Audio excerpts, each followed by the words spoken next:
안녕하세요. 알아두면 삶이 힘이 되는 채널 매일 3분입니다. 제가 오늘은 인생을 확실하게 바꿀 수 있는 비결 한 가지를 말씀드릴게요. 여러분들 생각해보세요. 옛날에는 정말 죽을 만큼 힘들었는데 지금 돌아보면 내가 그런 일로 왜 그렇게 힘들어 했을까, 이런 일들이 있잖아요. 젊었을 때 연애할 때 생각하면 하루라도 못 보면 미치도록 보고 싶고, 만나면 시간이 어떻게 지나가는지 모르게 정말 빨리 지나가죠. 세상을 다 얻은 것 같이 행복하고 평생을 함께 할 것 같은 생각도 들어요. 그런데 그렇게 사랑하던 사람과도 결국은 이별하게 되고 헤어지고, 그러고 나서 정말 아프고 힘들었잖아요. 그런데 시간이 지나보면 어느새 또 다른 사람을 만나서 사랑을 하게 되죠. 또 막상 지금 결혼해서 살고 있는 사람은 그 두 번째 사람마저도 아니고요. 그때는 그렇게 죽을 만치 힘들었는데 시간이 지나면 잊혀지고 다 어떻게든 살아가지잖아요. 살면서 이런 힘든 순간은 정말 많이 있어요. 시험에서 떨어지고 원하는 회사에 취직도 안 되고 하는 요즘 젊은이들도 그럴 거예요. 또 사업이 망하거나 힘들게 꾸려오던 결혼 생활이 파탄이 나기도 하죠. 또 큰 병에 걸렸다거나 몸에 장애가 생기면 또 그럴 거고요. 그럴 때는 인생이 다 끝난 것 같지만 막상 또 살아보면 어떻게든 사라지잖아요. 내 인생은 이제 끝났다고 좌절하고 절망에 빠져있던 시간조차도 지나고 나면 그때 왜 그랬지? 하면서 술자리에 술 한적거리에 불과한 지난 추억이 되고 또 별거 아닌 일들이 돼버리잖아요. 절망에 빠진 한 남자 얘기를 해드릴게요. 남자는 30대 후반에 잘 나가던 회사를 때려치우고 창업을 결심했어요. 그동안 회사 생활에서 인정받으며 승승장구하며 잘 살아왔거든요. 그런데 생각해보니까 회사 좋은 일만 시키고 자기는 소모품 같은 생각이 드는 거예요. 그래서 큰맘 먹고 창업을 했죠. 창업하면 잘 될 것 같았거든요. 그런데 세상 일이 다 자기 마음 같지는 않다는 걸 사업을 시작하고 나서야 깨닫게 돼요. 일이 자신의 기대처럼 풀리진 않았거든요. 그래도 언젠가는 잘 될 거라는 희망 하나로 여기저기서 돈을 끌어와 힘겹게 사업을 이어가요. 지금 경기가 안 좋으니 이 시기만 버티면 잘 될 거야. 이번엔 운이 안 좋았어. 기다리면 기회가 올 거야. 이렇게 스스로를 희망 고문하면서 몇 년을 버텼는데요. 세상이 그렇게 호락호락하지가 않죠. 남자는 결국 망하고 말았어요. 그동안 모아놓은 돈과 작은 집까지 사업을 하면서 다 날리고 남자에게는 여기저기서 끌어다 쓴 큰 빚만 남았어요. 그때 남자의 나이가 43살이었고 한창 커가는 초등학생, 중학생의 두 자녀가 있었어요. 눈만 뜨면 돈이 들어가기 시작하는 시기인데 하필 이때 망한 거예요. 정말 눈앞이 캄캄하고 하늘이 무너지는 기분이었어요. 서울에서는 살 곳을 못 구해 보증금이 거의 없는 지방의 월세로 옮겼고요. 그때 남자는 밤에 잠들면 이대로 영영 눈이 떠지지 않으면 좋겠다, 아침이 안 오면 좋겠다, 이런 생각을 정말 많이 했어요. 하루하루 살아가는 게 너무 힘겹고 괴로웠거든요. 그래도 가족이 있고 아이들이 있는데 어떡하겠어요. 당장 희망 없는 삶이지만 힘들더라도 아이들 키우고 빚도 갚고 하면서 어떻게든 살아가야죠. 그때부터는 다른 거 생각 안 하고 정말 닥치는 대로 일만 했어요. 일을 안 하고 쉬면 그 시간에 암담한 생각들이 자꾸 떠올라서 너무 힘든 거예요. 차라리 뭐라도 일을 하고 있으면 그런 괴로운 생각에서 벗어날 수 있으니까 오히려 일하는 시간이 정신적으로는 더 편했던 거죠. 그러다 우연히 현재의 삶을 바꾸려면 매일 감사해야 한다는 내용의 영상을 보게 돼요. 흔한 자기계발 영상이었지만 나락에 떨어진 남자는 지푸라기라도 붙잡는 심정으로 매일 저녁 잠들기 전 짧게나마 감사한 일들을 적어보기 시작해요. 오늘 있었던 감사한 일 3가지를 적는 거였는데요. 처음에는 도무지 감사한 일들이 없어서 적기가 너무 힘든 거예요. 아무리 생각해도 감사할 일이 생각나지 않는 날에는 오늘 하루를 무사히 보냈음에 감사하다, 오늘은 돈 들어갈 일이 생기지 않아서 감사하다, 이런 일까지 억지로 적어가며 매일 3개 감사한 일을 채웠어요. 그런데 이렇게 감사한 일들을 적어가기 시작한 지 몇 개월이 지나자 뭔가 조금씩 변화가 생기는 거예요. 처음에는 감사할 일 3가지를 적기가 너무 힘들었는데 시간이 지나자 5가지, 어떨 때는 그 이상도 감사할 일들을 적어가게 되는 거예요. 매일 하루를 생활하면서 감사할 일들을 찾기 시작하자 정말 감사한 일들이 생기기 시작해요. 불행하고 희망이라고는 없을 것 같은 삶이 웃는 날도 생기고 하면서 조금씩 나아지는 게 느껴지는 거죠. 이 남자는 지금 어떻게 됐을까요? 그 이후로 시간이 더 지나 이 남자도 이제 50대 중반이 됐는데요. 지금은 다행스럽게도 몇 년 전부터 작지만 사업을 다시 시작했고요. 한번 망해본 경험이 있어서 그런지 예전보다는 더 잘 꾸려가고 있어요. 그리고 이제는 빚도 다 갚고 집도 장만했어요. 힘들 때 이 남자를 위로하던 친구들은 이제는 오히려 이 남자를 부러워하는 지경까지 됐으니 용된 거죠. 이 남자가 바로 저예요. 정말 그때는 조그만 희망도 없는 것 같았는데 너무 빚이 많게 느껴져서 도저히 못 갚을 줄 알았어요. 다시는 내 집을 갖게 될 거란 생각은 꿈에도 못했고요. 인생이 끝났다고만 생각했어요. 그런데 살아보니 꼭 그렇진 않더라고요. 희망이라고는 없을 것 같은 힘든 시간을 견디고 인생의 굴곡을 겪고 나니 이제는 좀 인생이 다르게 보이기 시작해요. 인생이 만만하다 뭐 이런 얘기는 아니고요. 아무리 힘겨운 상황에서도 마음먹기에 따라서 삶이 달라질 수 있다는 것을 알게 된 거죠. 요즘 아파트 가격이 폭락하면서 영끌에서 구입한 사람들이 대출을 못 갚아서 나락으로 떨어지고 있다는 기사가 많이 나와요. 고점에서 물리신 분들은 아무래도 집값을 영영 회복하지 못할 수 있다는 암울한 전망마저도 들리고요.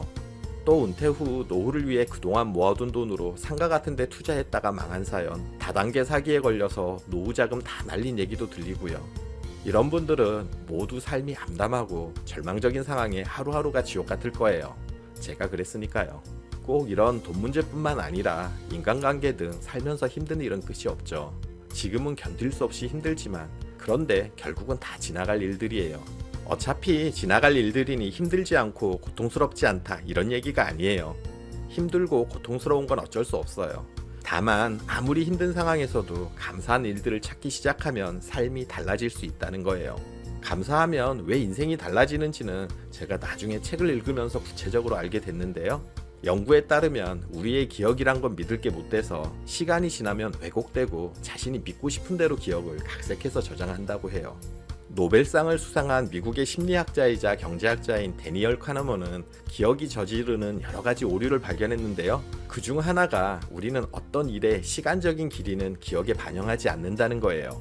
예를 들어서 우리가 1주의 휴가를 가든 3주의 휴가를 가든 기억에는 별 상관이 없어요. 나중에 돌아보면 기억은 기간과 상관없이 휴가 중에 있었던 어떤 특별한 사건이나 마지막에 느꼈던 느낌에 따라서 그 휴가에 대해서 기억이 달라진다는 거예요. 휴가에서 멋진 이성과 로맨틱한 경험을 했다거나 하면 휴가는 아름답고 좋은 기억으로 남을 거예요. 반대로 기상악화로 비행기가 연착되는 바람에 휴가에서 돌아오는 길이 엉망이었다면 최악의 휴가였다는 나쁜 기억으로 남을 거고요. 전체적인 기억의 판단에는 휴가의 정점과 종점만이 중요하게 작용하지 기간과 평범한 일상은 묻혀버린다는 거죠. 이건 휴가뿐만 아니고요.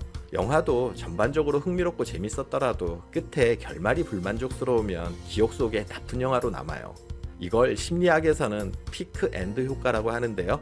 책이나 모임, 음악회, 거주지, 부부 사이 등 이 모든 게 다 마찬가지라는 거예요. 평범하고 무난한 일상들은 시간이 지나면 기억에 거의 남지 않지만 특별한 경험이나 마지막의 느낌을 우리는 기억에 저장하고 나중에 떠올릴 때 그렇게 저장된 기억만을 회상한다는 거죠. 이게 바로 저녁에 감사한 일들을 적어야 하는 이유예요. 같은 기억이라도 짜증나고 힘들게 기억하면 그런 순간이 머릿속에 각인이 되는 거고요. 반대로 감사한 기억들을 계속해서 남기면 감정은 그런 감사한 느낌이 남아요. 감사한 일들을 적는 것은 하루의 마지막 순간을 감사한 기억으로 마무리하는 거예요. 하루 중 있었던 어떤 특별한 순간의 기억은 우리가 어떻게 바꿀 수가 없어요. 하지만 마지막 순간의 느낌은 감사하고 좋은 기억으로 마무리할 수 있는 거예요. 힘든 일이 있더라도 그중 감사한 기억들만 적어보고 남기면 시간이 지날수록 그런 기억들이 모여 진짜로 삶을 감사하고 행복하다고 느끼게 돼요. 삶의 긍정적인 방향만 보게 되니 실제로 긍정적으로 바뀌는 거죠. 감사한 일들이 삶을 긍정적으로 바꿔주고 이런 긍정적인 면이 적극적인 태도로 살게 만들어주거든요. 그렇게 되면 하는 일마다 점점 더 잘 풀릴 확률이 높아져요.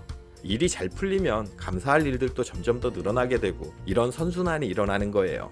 이게 인생이 바뀌는 원리인 거죠. 그러니 지금 삶이 너무 막막하고 정말 견디기 힘들어서 포기하고 싶은 마음이 들더라도 자기 전 매일 오늘 감사한 일 최소 3가지를 적어보세요. 아무리 적을 일이 없어도 무조건 3가지 이상은 적어야 해요. 감사하면 인생이 바뀐다. 이 말을 믿어보세요.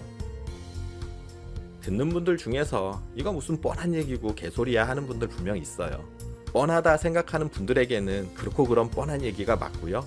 개소리라고 생각하는 분들에게는 개소리가 정말 맞아요.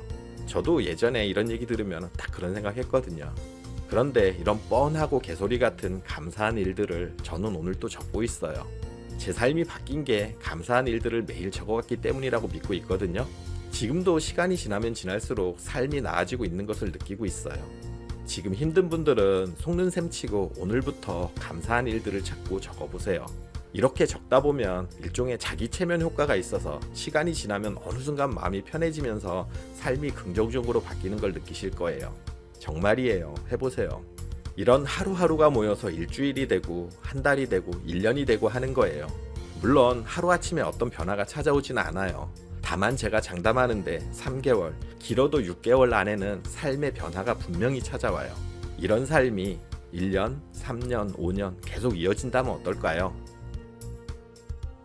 오늘 감사한 일 최소 3가지를 적자. 종교에서 얘기하는 깨달음 같은 거창한 것까지는 못 되더라도 삶을 행복하게 해주는 진리인 건 확실해요. 제가 인생의 실패에서 벗어나서 다시 안정을 찾기까지의 삶의 지침이기도 하거든요. 이건 인생 모든 부분에 도움이 돼요. 부부 사이나 자녀와의 관계, 친구나 그 밖의 인간관계, 경제적인 부분 등 모든 면에서 효과가 있거든요. 지금 삶이 힘겨우신 분들, 그리고 나이 들어 노년이 불안하고 걱정되시는 분들에게는 분명 도움이 돼요. 오늘부터 감사한 일 최소 3가지를 자기 전에 꼭 적어보세요. 미국 최고의 방송인인 오프라 윈프리는 세상은 감사하는 자의 것이다. 내 인생에서 어떤 일이 일어나든 감사하는 법을 배웠을 때 기회, 사람들과의 관계 2가지도 내게로 다가왔다. 감사해야 할 것에 제대로 감사하는 것. 역경, 고통, 슬픔 같은 쉽게 감사하기 어려운 것에도 기꺼이 감사할 때 인생은 분명 천국이 된다 라고 말했어요. 지금까지 인생을 확실히 바꿀 수 있는 비결을 말씀드렸는데요. 2024년 한 해는 여러분들 모두 감사하는 일들로 가득하시길 응원할게요. 영상 끝까지 봐주셔서 감사드려요. 구독, 좋아요, 알림 설정 해주시고요. 저는 매일 3분 대표 큐레이터 송한결이었습니다. 늘 행복하세요.